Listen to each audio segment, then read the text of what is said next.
Hello and welcome to episode 19 of the Driver's Debrief. I'm your host, Nicholas Patty. Welcome on in, ladies and gentlemen, to the new year and to the episode. We already did an episode this month, this year, and we did our kind of normal motorsports automotive news half and half. But this episode marks kind of a special episode that we're going to be doing for each of the international major racing series across the globe for the rest of the month. And we're going to be previewing each of these series season long, everything we can expect in the next 12 to 14 months of racing around the world. F1, IMSA, WEC, NASCAR. Formula E's already kicked off. It's already underway, so that'll be in next week's episode as they have a race in Mexico City. But these episodes are going to ignore everything that's going on outside of the topic at hand. And today we're starting off with Formula One. We have a lot to get to. I've poured over these notes. I've moved some monitors around, so I'm not going to be looking at you beautiful people the entirety of the time. I'm going to be kind of scattered around.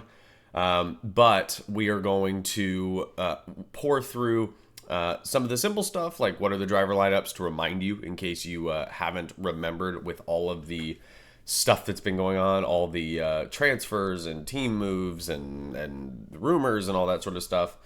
Then we're going to go through and we're going to put together our predictions for the Constructors' Championship. Then we're going to put together our predictions for the Drivers' Championship.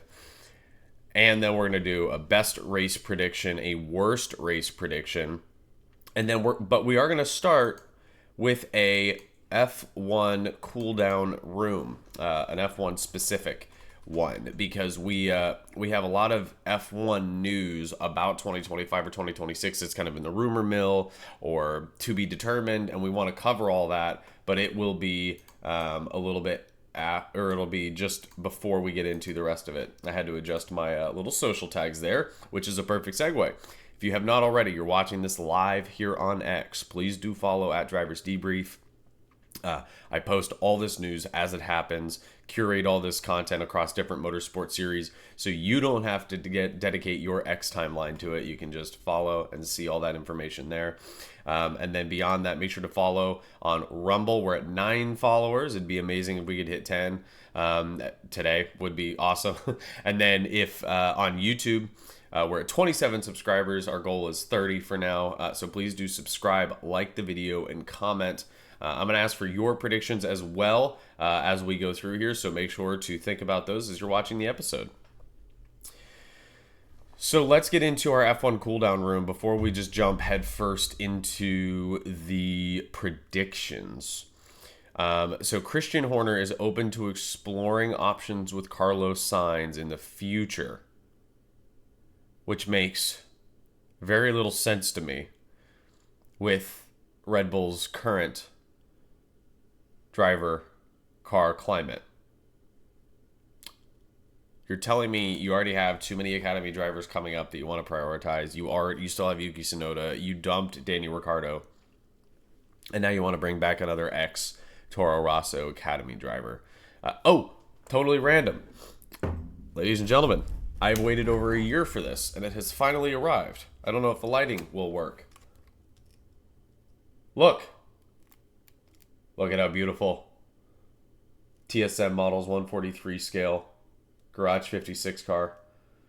Now it sits with me on my desk, and it's scrumptious looking. Sorry, I had to show that. I'm really proud of that. So anyway, back to our cooldown room. Red Bull is open to exploring options with Carlos Sainz. McLaren Racing, Formula One, is a separate entity from Arrow McLaren IndyCar. Arrow McLaren IndyCar has now been fully bought out by McLaren Racing. They're all one entity, all now under the supervision of Zach Brown. Williams has expressed a interest in 2026 development and not developing 2025. So as opposed to most teams where they're going to spend a little bit of time and money developing the car if they think they're competitive in 2025, Williams has said, to hell with it, we are just focusing on 2026. Sorry, Carlos Sainz fans. Yuki Tsunoda has reportedly been contacted by about a third of the grid when it comes to trying to find a seat, grid spots, teams that are interested potentially in bringing him on to be their driver full time. I don't have a list of who those teams are, but you can obviously take a guess. Probably mid to lower level teams. Audi is expected to have the largest power plant disadvantage due to lack of R&D time. Helmut Marko has told Liam Lawson to not, I repeat, not get involved in the technical aspect of the team. So this leads me to the first conversation question of the podcast. Make sure to comment on YouTube, Rumble, or here on X under this post. What does this mean for Liam? So, well, what does this mean just in general, but I think more specifically for Liam? So we've all been along on the ride for the months and months and months that Liam Lawson has been hyped and rumored and leaked and this and that, and now he's finally been confirmed he's on the team.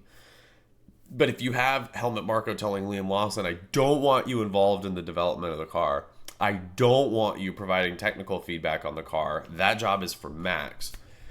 What does that mean in terms of their trust for Liam, but also their vision for him being the future of the team? Because if they thought that he was going to be the future of the team, they'd want to start implementing some of his feedback, find kind of a happy medium with him and Max so that he can be just as comfortable behind the wheel, and we don't have another scenario where, like Checo, where Checo was, the car just did not drive to his driving style, and as a result, in a car that could fight for podiums and wins every week, Checo was fighting for the top 5. Let me know what you think when it comes to Liam Lawson and that conversation that he had with Helmut Marko.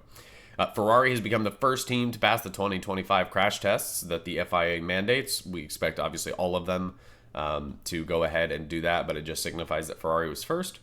Fernando Alonso has admitted he expects 2026 to be his final season in Formula One, which when that happens, I will continue to cover Formula One, but I will not watch it nearly as much as I used to.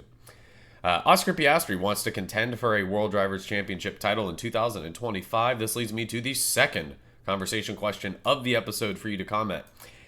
Do we think this is realistic? Obviously, McLaren was close. They were a contender for the they won the Constructors' Championship. They were contenders for the Drivers' Championship with Lando. So not only would we have to imagine Lando and Max could be overcome by Oscar, we'd have to imagine the team would allow Oscar to be prioritized. And then on top of all that, we would have to assume that Ferrari and Mercedes don't become more of a threat for the championship. You know, obviously it's a worthy goal, but do we think it's realistic for Oscar Piastri? Kimi Antonelli has completed over 9,000 kilometers in TPC regulated testing in the 2021 Mercedes. Red Bull is set to use a brand new wind tunnel in 2026 after upgrading from, as they described it, their Cold War era wind tunnel. Seems to be working out fine. And then this stuff is news this morning. Breaking. Siren noises. Yuki Tsunoda could be out at VCARB by the end of this year, as Red Bull is understood to have already found a replacement.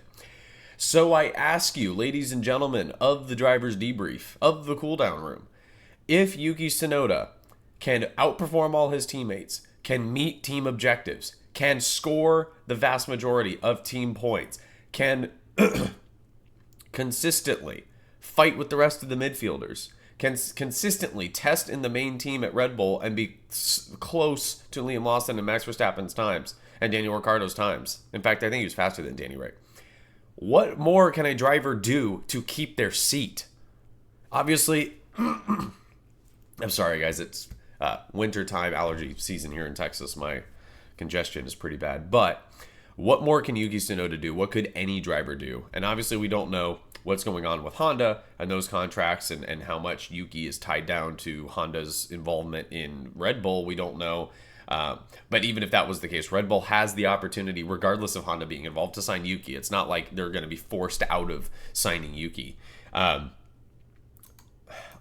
feel horrible for... I am not a Yuki Tsunoda fan by any stretch at all. But I'm a Fernando Alonso fan first and foremost. I mean, again, I hate to just be showing models all episode, but like, I'm This isn't something I went out and bought. I've had this since they released it and they won the championship. It's a little dusty. Since I was a kid watching Formula One. So I don't have a dog in the Red Bull fight. But I have cheered for Red Bull against Mercedes. I cheered for Red Bull against McLaren, but I wanted Leclerc and Sainz to win in 2022 with Ferrari. But with how Red Bull has shafted Yuki Tsunoda, I don't know how I can support him. And beyond that, I don't know how anybody can support Red Bull as a kind of a fan of any of their drivers, because at any moment's notice your driver could be out, and for no reason. Right? This isn't like the Jack Doohan situation at Alpine for 2025 where Flavio Briatore has said he could only be racing maybe for 5 races. Because Flavio said that's if Jack doesn't perform, he'll be out at 5 races. But Yuki has performed. He has met their goals. He has scored points. He has delivered them constructors' results. He has beaten Daniel Ricciardo, Liam Lawson, Pierre Gasly, when they were at the team in the same car as him. Now, Pierre had that exceptional podium at Monza. Credit where credit's due. But on average of the season, Yuki was always a contender. So, again, I don't know what more he can do. This next piece of news I love. Tag Heuer replaces Rolex. And I believe this was a $150 million deal. So Tag Heuer is owned by LVMH. It's the holding group that owns Louis Vuitton.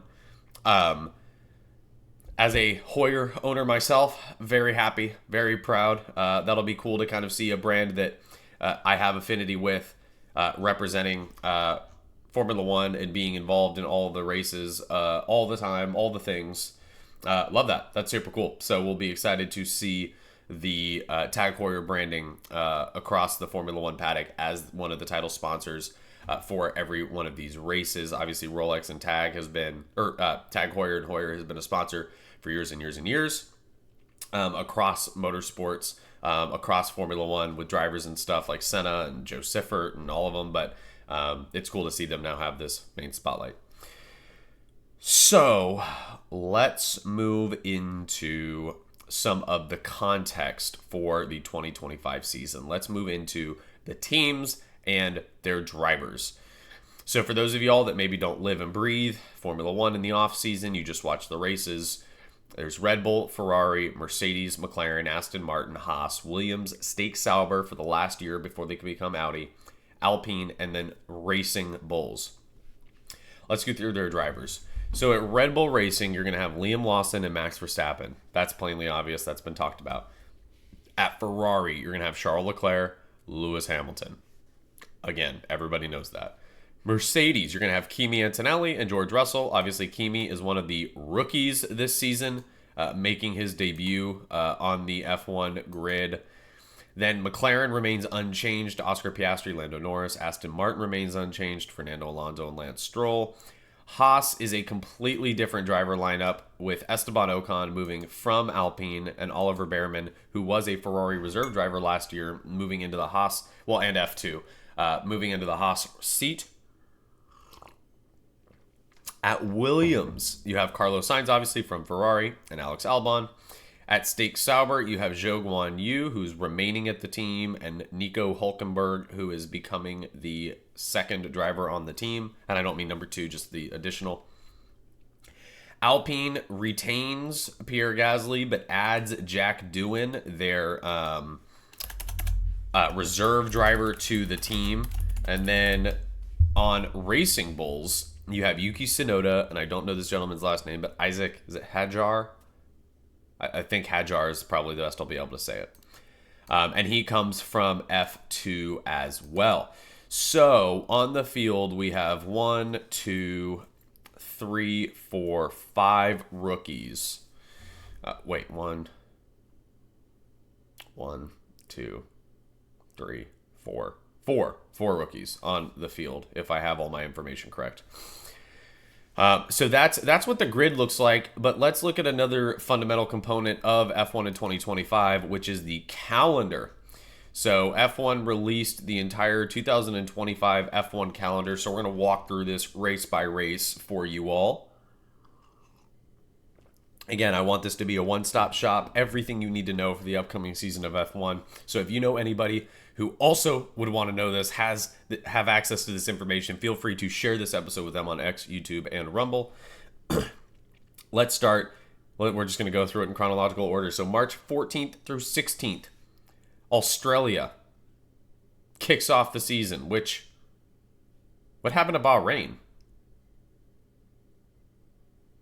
Am I tripping? God, I sound like I'm never going to say that again. Oh, Bahrain's in April now. Okay, interesting. Well, this is from F1, so sue me. March 14th through 16th, Australia, Melbourne. March 21st through 23rd is China. April 4th through 6th is Japan. April 11th through 13th is Bahrain. April 18th through 20th is Saudi Arabia. May 2nd through 4th is US in Miami. May 16th through 18th is Italy at Imola. May 23rd through 25th is Monaco. May 30th through June 1st is Circuit Barcelona de Catalunya. June 13th through 15th is the Montreal Circuit in Canada. June 27th through 29th is the Spielberg Circuit in Austria. July 4th through 6th, they're really doing that just to piss off the American fan base, huh? Having a Silverstone race in the UK on July 4th. July 25th through 27th is Spa-Francorchamps in Belgium. August 1st through 3rd is Hungary, the Budapest Circuit. August 29th through 31st is Zandvoort, the last year of Zandvoort in Formula One. September 5th through 7th is Monza. September 19th through 21st is Baku. October 3rd through 5th is Singapore. October 17th through 19th is the USGP at COTA. October 24th through 26th, Mexico City. November 7th through 9th, Sao Paulo. November 20th through 22nd, Las Vegas. November 28th through 30th, Lusail Circuit in Qatar. December 5th through 7th is the Yas Marina Abu Dhabi Circuit. Stefano Domenicali talks about how 2025 will be a special year because we're celebrating the 75th anniversary of Formula One World Championship. 24 races. So it's gonna be pretty busy. Blah blah blah. Sustainability. All right, who cares? This is where, just about 20 minutes into the episode, we're gonna get into the real juicy, meaty section of this episode. I'm really sorry about my voice, guys. In a role where I'm speaking a lot, it's not great to have a gravelly, not in a good way, a hoarse voice. Better than a hoarse face. Moving on to the predictions for the championships. I used to do this on my previous podcast, The Clutch Dump, with my former co-host, and it was a lot of fun doing these predictions to see how everything stacked up. You can say hi to Watson over there. And most of the time we were wrong, but then we'd have some really surprise correct predictions. So we'll see how this goes. Let's start with the Constructors' Championship. I'm going to start from the bottom going up. The bottom up. Sauber in last. Haas in ninth. Alpine in 8th. Racing Bulls in 7th. Williams, I think, is the best of the rest in 6th. Aston Martin, I think, will have another similar performance in 5th. I think the help of Adrian Newey's insight will help them stay clear of the rest, but they won't catch the top 4. I think Red Bull is 4th. I think the gap on performance in that car has closed. I don't think Liam Lawson is going to be a plug-and-play second driver. I don't think he's going to just instantly be on it. So I think we're going to have a lagging performance from Liam compared to Max. And I think the rest of the teams are taking steps forward. I think Mercedes is 3rd. I think McLaren is 2nd because you have an unchanged driver lineup and they're the reigning Constructors' Championships. But I think Ferrari wins. I think Ferrari is your 2025 Constructors' Champions because I don't think Lewis is going to come out of the gate and win every race. I don't think Charles is going to come out of the gate and win every race. But I think Ferrari ought to have the best average finishing in each of these races if the car is anywhere near competitive. They just should. I think between Ferrari, McLaren, Mercedes, and Red Bull, I think Ferrari probably has the best driver lineup. So if they can get a car that is close, 10th or 2 off, I think they take the Constructors' Championship. Now, this is kind of reflected in the Drivers' Championship predictions. So, I need to make one modification to the Drivers' predictions because I forgot about Isaac Hadjar being on the grid when I made these. So I had one that was just TBD and it was blank. So I'm just adding him in. You can tell I put a lot of thought into it. All right. Predictions for the Drivers' Championship in 2025. Ladies and gentlemen, buckle up. In last place, Zhou Guanyu. Second to last, Nico Hulkenberg. 18th, Jack Doohan. That also assumes he drives the whole season. Oliver Behrman in 17th. Esteban Ocon in 16th.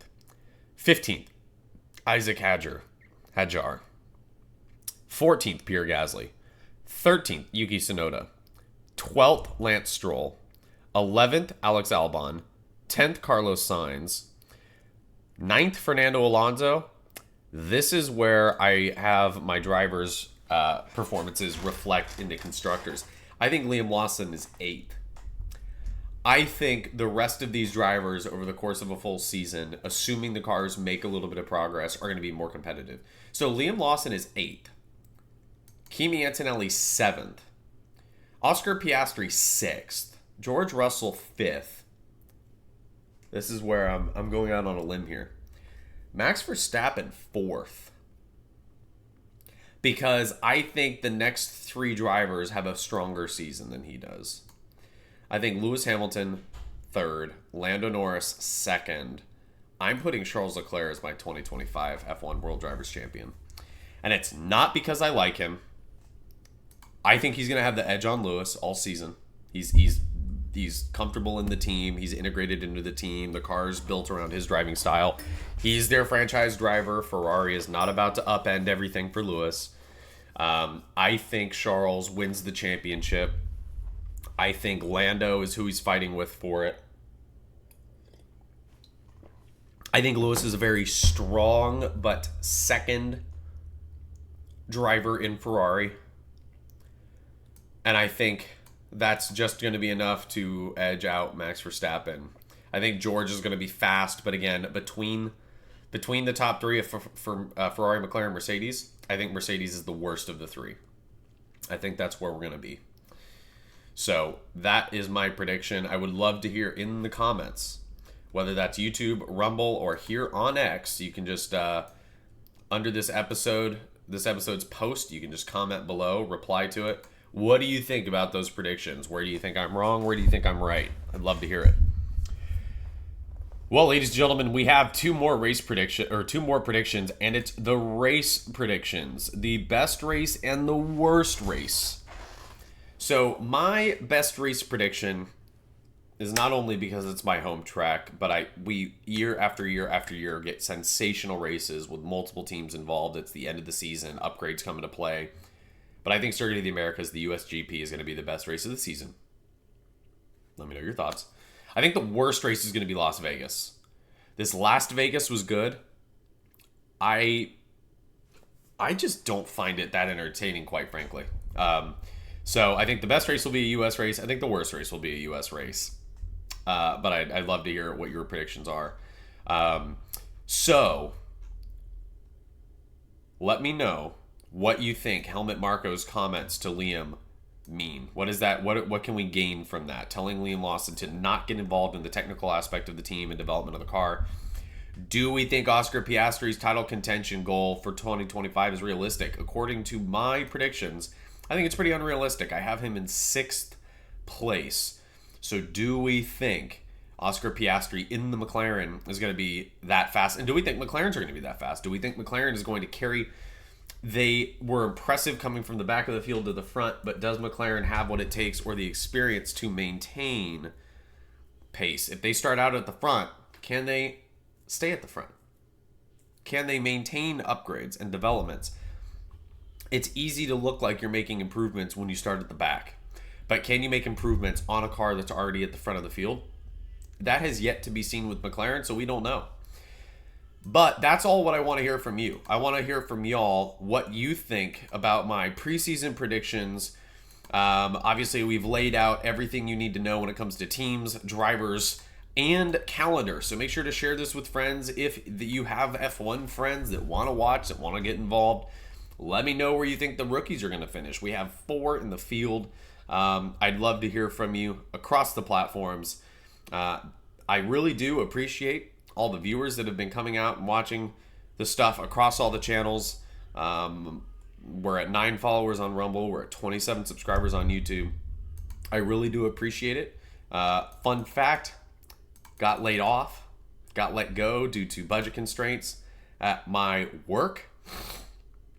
So turning a lot of focus towards the podcast and trying to really make this something productive, something that can offer a lot of value to you all. So make sure to let me know what you think of the podcast. Please do check it out across all platforms and share it with your friends.